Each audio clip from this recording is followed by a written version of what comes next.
Victory X Poker สิพามาเบิ่งแฮนด์สุดท้ายที่มีเงินรางวัลที่1อยู่ที่ 1.3 ล้านเหรียญหรือเทียบเท่า 43 ล้านบาท ในงาน PCA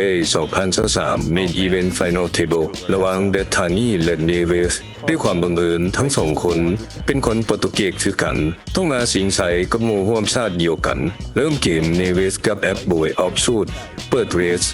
แล้วดาธานีได้แอป5สูตรเต็ด4บิตถือว่าเป็นไพ่ที่ถือโดมิเนตหรือสิเอิ้นว่าการเสียเปรียบไพ่แบบผู้เนมฟลอปเปิดออกมาแมนแอด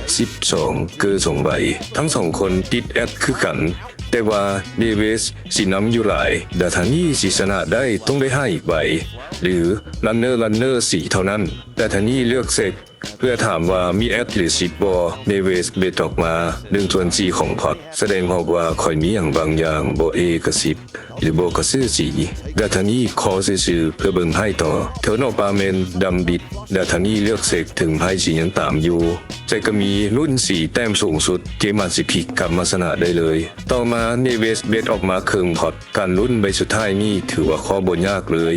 เพราะว่าถ้าไพ่ออกมาเป็น4บิตใบใดก็ได้เมนดาธานีสิชนะเลยและโอกาสเมน1ใน4หลังจากนั้นดาธานีก็ขอและไพ่ใบสุดท้ายออกมาเป็น3บิตตอนนี้เกมพลิกดาธานีถือว่าชนะ